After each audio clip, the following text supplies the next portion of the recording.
Bonjour à tous. Bienvenue dans ce cours portant sur les applications d'intelligence artificielle en agriculture et alimentation.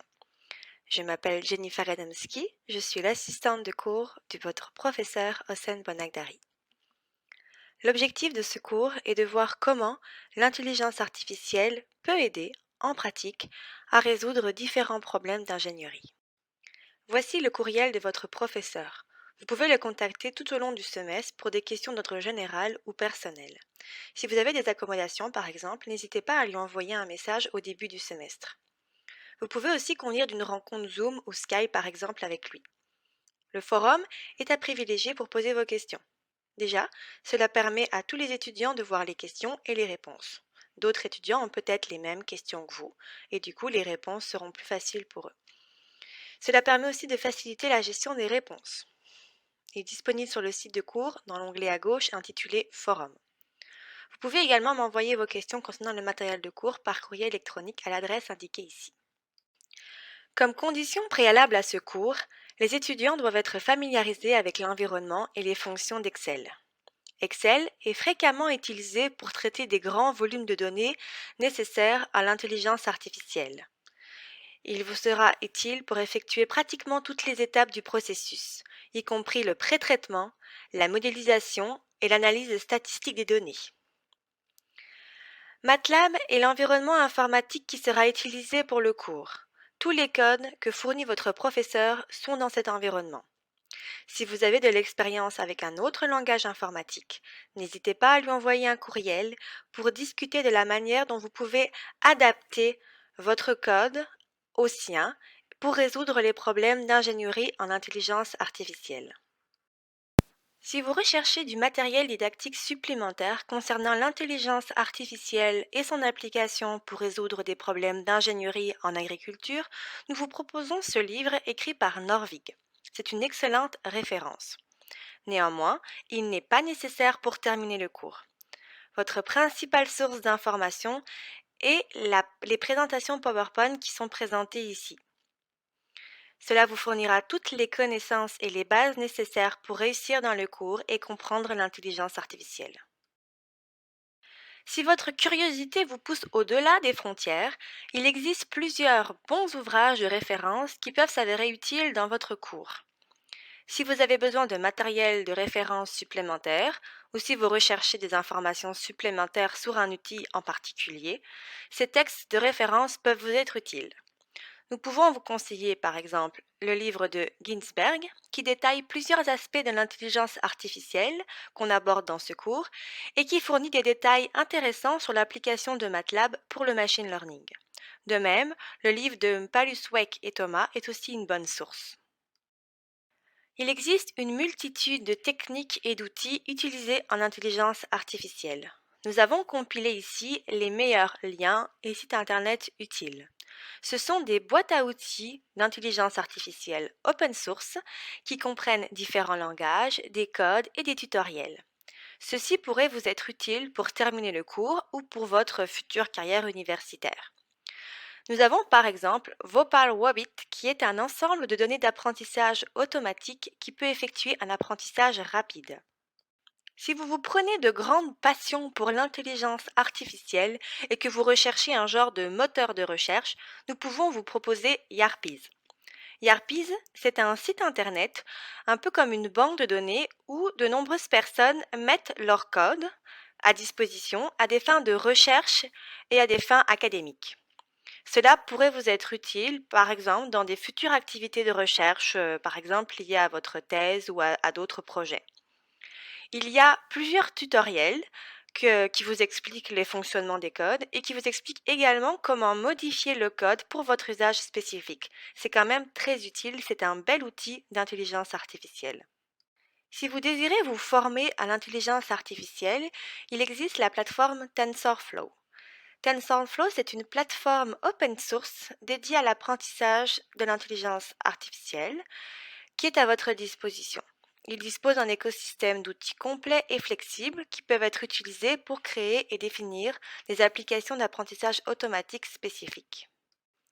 Comme autre outil, vous avez l'outil Torch qui est développé par l'Institut de recherche IDIAP dans les montagnes suisses et il propose un outil qu'ils appellent Torch 3, qui est une bibliothèque d'apprentissage automatique. Elle est particulièrement bonne pour les réseaux de neurones. Dans un autre registre, on a LibSVM, qui est un logiciel intégré pour la classification des vecteurs de support. Si vous cherchez des outils pour la préparation des données ou pour le regroupement des données ou modélisation de sujets, il y a Weka 3 et Mylet qui sont également très utiles. Il y a plusieurs codes d'apprentissage automatique qui peuvent être trouvés sur leur site internet. Voici ici une liste de liens, un peu comme une boîte à outils open source que nous avons compilée à votre usage pour l'intelligence artificielle. Bien évidemment, nous tenons juste à vous préciser qu'avec une simple recherche Google, si vous avez une recherche ou un besoin spécifique, il sera très facile pour vous de trouver un code ou un langage informatique, une ressource qui va vous être utile pour votre besoin spécifique.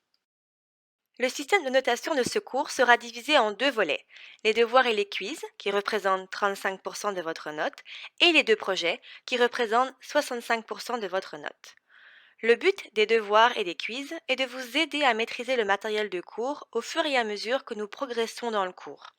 Ils seront attribués après les cours hebdomadaires. Il y aura plusieurs quiz tout au long du trimestre qui seront donnés au hasard en fonction de votre progression hebdomadaire. Vous serez informé une semaine à l'avance pour vous permettre d'étudier et de vous préparer. Les projets seront dus à la mi-parcours et à la fin du trimestre. Les dates, détails et informations spécifiques concernant le projet seront fournis ultérieurement après que nous ayons suffisamment progressé dans le matériel de cours. Le but de ces projets est que vous appliquiez les outils d'intelligence artificielle vus au cours à des ensembles de données réelles et que vous trouviez des solutions techniques pratiques à ces problèmes. Dans l'industrie et en entreprise, vous travaillerez souvent au sein d'une équipe plus large. Par conséquent, pour vous aider à préparer et à développer ces compétences de travail, vous êtes encouragé à mener à bien les projets en équipe de 2 à 3 et à présenter votre solution de manière logique. Nous ne vous conseillons pas d'être seul pour le travail d'équipe. Nous sommes bien conscients du temps et de l'implication que cela peut avoir. En ce qui concerne les devoirs, nous vous encourageons fortement à former des groupes d'études et à travailler en équipe pour vous aider à améliorer votre apprentissage et votre compréhension du matériel. Cependant, soyez prudents. Chacun doit faire son propre travail. Votre travail doit être unique et différent de n'importe quel autre étudiant. Le plagiat ne sera toléré à aucun titre sur les quiz, les devoirs et les projets. En d'autres termes, vous devez avoir une compréhension de tout votre travail et être capable de reproduire le matériel par vous-même. Le paradigme ou représentation présenté ici est le processus de base de mise en œuvre de modèles d'intelligence artificielle qu'on va utiliser tout au long du cours. Les données brutes doivent être préparées à des fins de modélisation pendant le pré-traitement. Ensuite, l'outil ou les modèles d'intelligence artificielle seront appliqués aux données. Puis, pendant le post-traitement, les mesures statistiques seront évaluées pour déterminer l'adéquation du modèle et pour représenter cet ensemble de données. Voici un aperçu des étapes d'apprentissage. Pour couvrir tous les aspects du paradigme de modélisation, nous couvrirons l'acquisition et le pré-traitement des données. La classification des données et l'application des outils de modélisation seront discutés, ainsi que les mesures de post-traitement qui devront être entreprises pour évaluer et critiquer le modèle. Dans les modules sur l'acquisition et le pré-traitement des données, des sujets tels que la collecte de données, la détection des valeurs aberrantes et la façon de traiter les données manquantes dans votre ensemble de données seront abordés. En outre, la division et la transformation des données seront discutées avec une application spécifique aux problèmes d'ingénierie environnementale. Plusieurs outils de classification seront discutés, y compris l'arbre de décision, le cas du plus proche voisin et la machine vectorielle de support. Nous allons voir plusieurs outils de modélisation utilisant l'intelligence artificielle, notamment MLP, ELM, NFIS et GA. Leur application aux problèmes et défis du sol et de l'agriculture seront discutés. Ne vous en faites pas, chaque méthode va être vue en détail. Plusieurs stratégies de post-traitement prenant en compte les indices statistiques, la validation croisée et les méthodes de traçage seront présentées. L'utilisation de ces mesures pour la validation de notre modèle et pour la vérification de son application sera soulignée. Comme mentionné précédemment, Le projet final de ce cours couvrira tous les outils appris au cours du semestre. Cela vous amènera à travailler en équipe pour appliquer ces outils dans le but de résoudre un problème concret impliquant la modélisation environnementale ou la prise de décision environnementale et agricole. Le but de ce projet est de simuler ce que vous allez expérimenter dans une application du monde réel, c'est-à-dire appliquer des outils d'intelligence artificielle à un ensemble de problèmes, synthétiser les résultats du modèle et présenter les résultats de manière logique et cohérente. Nous allons passer en revue tous les détails concernant le projet plus tard dans le trimestre. Vous aurez également l'ensemble complet des exigences et des attentes. Si vous avez des questions, des commentaires ou des suggestions tout au long du trimestre, n'hésitez pas à nous envoyer un courriel à tout moment. Vous pouvez toujours nous envoyer un courriel concernant des questions relatives au matériel de cours ou au cours en lui-même. Nous privilégions les questions sur le forum. Cela est plus facile pour nous de gérer les questions avec ce média et cela permet aussi d'avoir une équité dans les réponses. En outre, ça permet de vous faire participer et de communiquer entre vous. Rappelez-vous, il n'y a pas de questions idiotes. Nous encourageons fortement les questions, car c'est vraiment ainsi que vous développerez une solide compréhension du matériel de cours. Ce cours est en constante évolution, et vos commentaires peuvent aider à mieux préparer les futurs modules selon vos besoins d'apprentissage. Nous attendons de vous qu'à la fin de ce cours, vous ayez une compréhension globale des principales techniques de l'intelligence artificielle, que vous connaissiez les bases de la méthodologie employée, que vous ayez une connaissance pratique de comment l'appliquer à un ensemble de données et que vous ayez aussi acquis une expérience dans la conception et l'application des techniques d'intelligence artificielle dans des contextes individuels et d'équipe. Pour résumer, l'objectif de ce cours est de vous présenter les différentes techniques et outils mis à votre disposition grâce à l'application de l'intelligence artificielle. L'intelligence artificielle est un vaste sujet avec de nombreuses applications, modèles et langages informatiques différents.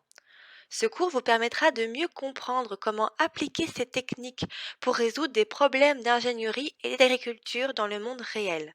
Voyez donc ce cours comme une grande boîte à outils dont vous pourrez vous servir plus tard et pas comme un cours à connaître par cœur. Merci à tous pour votre attention et bonne semaine.